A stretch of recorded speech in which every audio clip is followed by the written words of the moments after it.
അത് ഒരു മദ്യവ്യാപനമായിട്ടാണോ കാണേണ്ടത്? യഥാർത്ഥത്തിൽ നമ്മുടെ സംസ്ഥാനത്തിന്റെ പ്രത്യേകതയല്ലേ അതിൽ കാണാൻ നമുക്ക് കഴിയേണ്ടത്? എന്തിനാണ് അതിനെ ആ തരത്തിൽ ചിത്രീകരിക്കാൻ ശ്രമിച്ചത് എന്ന് ഒരു തരത്തിലും മനസ്സിലാകുന്നില്ല.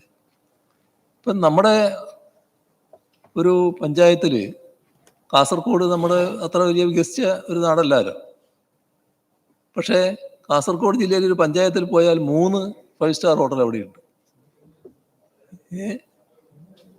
ഇല്ലേ? ഇത് അല്ല, ഇത്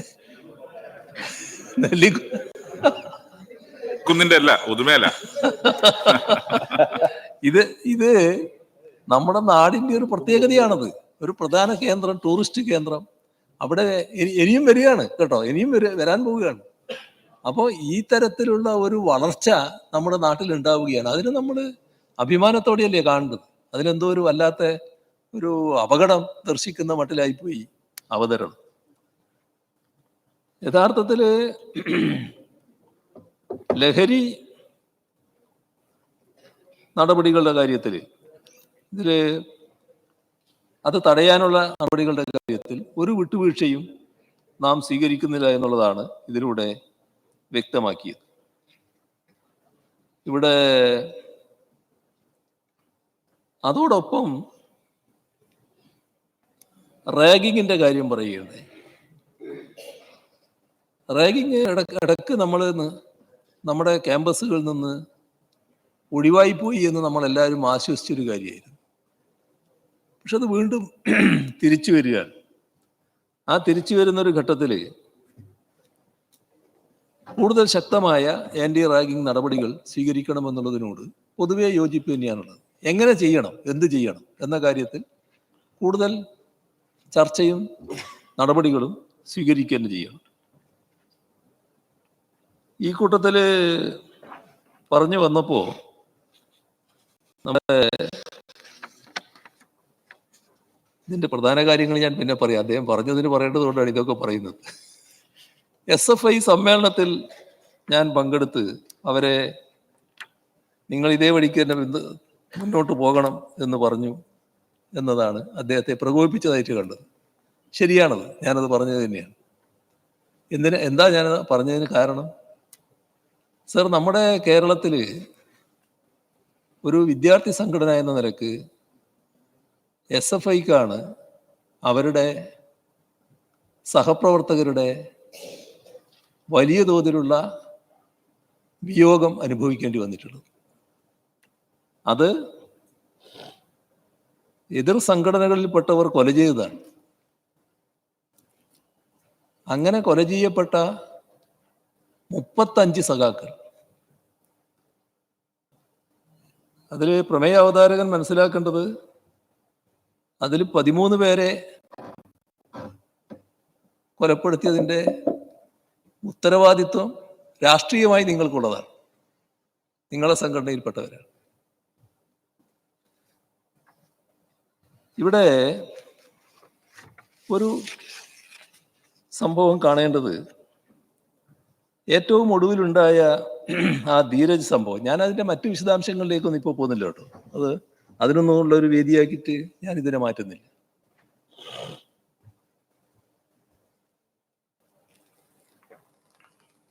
പക്ഷേ ആ സംഭവം കഴിഞ്ഞപ്പോൾ ആ സംഭവം നടത്തിയ ആളുകളെ കുറിച്ച് നേരിയ തോതിലെങ്കിലും ഒരു കുറ്റപ്പെടുത്തുന്ന ഒരു വാക്കുണ്ടായി. എൻ്റെ കുട്ടികൾ എന്ന് പറഞ്ഞുകൊണ്ട് ചേർത്ത് പിടിക്കുന്ന നേതാവിനെയല്ലേ അങ്ങയോടൊപ്പം കണ്ടത്? അങ്ങ് പറഞ്ഞിട്ടില്ല, പ്രതിപക്ഷ നേതാവ് പറഞ്ഞിട്ടില്ല, പക്ഷേ പറഞ്ഞില്ലേ ഉത്തരവാദപ്പെട്ട ആള് തന്നെ. അത്തരം ഒരു സമീപനാണോ സ്വീകരിക്കേണ്ടത്? അതുപോട്ടെ, ഞാൻ പറയാനിടയായത് എന്താണെന്നാണ് ഞാൻ പറയുന്നത്. ഇത്രയും 35 സഖാക്കൾ ജീവൻ വെടിയേണ്ടി വന്ന സംഭവങ്ങൾക്ക് സാക്ഷ്യം വഹിച്ച SFIയുടെ ഭാഗത്ത് നിന്ന് SFI ആക്രമണം നടത്തിയതിൻ്റെ ഭാഗമായി ഏതെങ്കിലും ഒരാളുടെ ജീവൻ കലാലയത്തിൽ വെടിഞ്ഞുവെന്ന്, അങ്ങനെ ഉണ്ടായി എന്ന് ഒരു സംഭവവും പറയാനില്ല.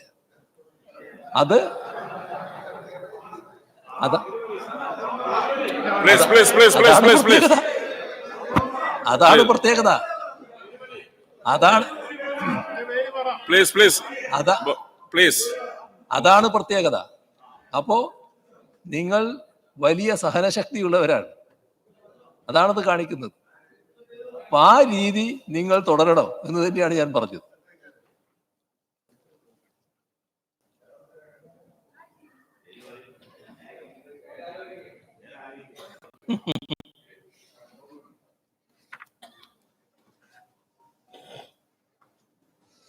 മയക്കുമരുന്നുമായി ബന്ധമുള്ള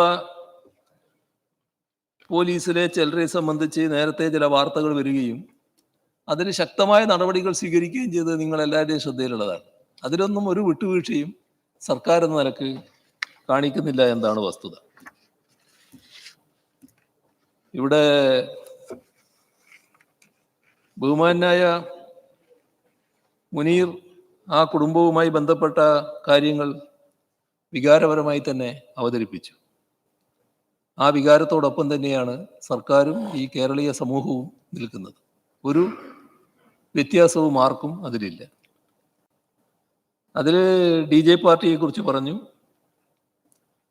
മറ്റ് നടപടികളെ കുറിച്ച് പറഞ്ഞു. കേസിന്റെ അന്വേഷണവും കാര്യങ്ങളും പോലീസ് ഫലപ്രദമായി മുന്നോട്ട് കൊണ്ടുപോകും. അതിൽ നമ്മൾ ഇന്നയാളാണ് പ്രതിയെന്ന് മുൻകൂട്ടി നിശ്ചയിക്കേണ്ട. അന്വേഷണത്തിന്റെ ഭാഗമായി ശരിയായ പ്രതികളെ കണ്ടെത്തുന്ന നില സ്വീകരിച്ചു പോകാം. അതാണ് അതിൽ നമ്മൾ എടുക്കേണ്ടത്. ഇവിടെ പ്രതിപക്ഷ നേതാവ് പറഞ്ഞ രീതിയിൽ ഈ നേച്ചർ ഓഫ് വയലൻസ് മാറുന്നു എന്ന് അദ്ദേഹം പറഞ്ഞല്ലോ. യഥാർത്ഥത്തിൽ നമ്മുടെ കുട്ടികളുമായി ബന്ധപ്പെട്ട കാര്യങ്ങൾ അത് ഗൗരവമായി നാം പരിശോധിക്കേണ്ട ഒന്ന് തന്നെയാണ്. ഇപ്പോൾ കുട്ടികളിൽ വലിയ തോതിൽ അക്രമോത്സുകത വർദ്ധിച്ചു വരികയാണ്. ഇത് നമ്മളൊരു വർത്തമാനത്തിൽ തീർക്കേണ്ട ഒന്നല്ല, വിശദമായ അപഗ്രഥനം വേണ്ട ഒരു കാര്യമാണ്. എങ്ങനെയാണ് ഇതിനെ നേരിടാനാവുക എന്നത്. ഇപ്പൊ സമീപകാലത്തുണ്ടായിട്ടുള്ള ഒരുപാട് സംഭവങ്ങൾ അതിനെ നല്ല ഗൗരവത്തോടെ തന്നെ നാം പൊതുവെ കാണേണ്ടതായിട്ടുണ്ട്. ഇവിടെ ശ്രദ്ധിക്കേണ്ട ഒരു കാര്യം, ദേശീയവും അന്തർദേശീയവുമായ മാനങ്ങൾ ഉള്ളതുകൂടിയാണ് ഈ സംഭവം.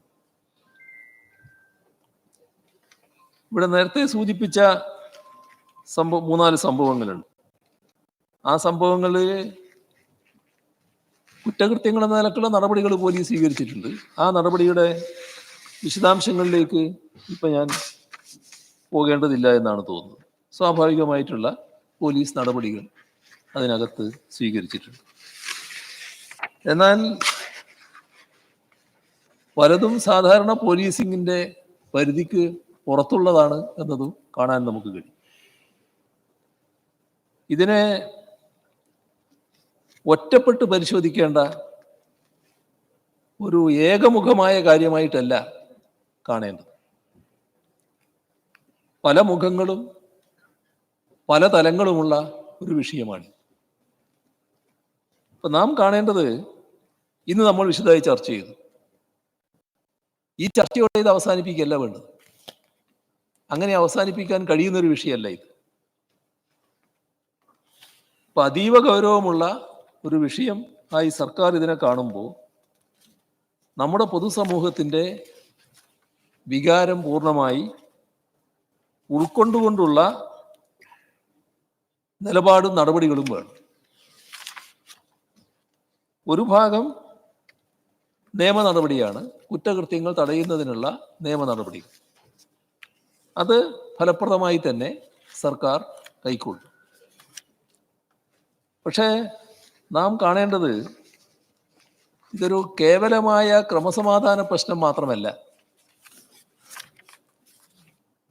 അതിനപ്പുറത്താണ്. അതായത് സാമൂഹിക മാനമുള്ള അതിഗൗരവമായ വിഷയമാണ്. അപ്പോൾ ഏതെങ്കിലും തരത്തിലുള്ള ഒരു വ്യക്തിനിഷ്ഠമായ തലത്തിലേക്കോ രാഷ്ട്രീയ തലത്തിലേക്കോ ഇതിനെ ചുരുക്കി കാണാൻ പാടില്ല.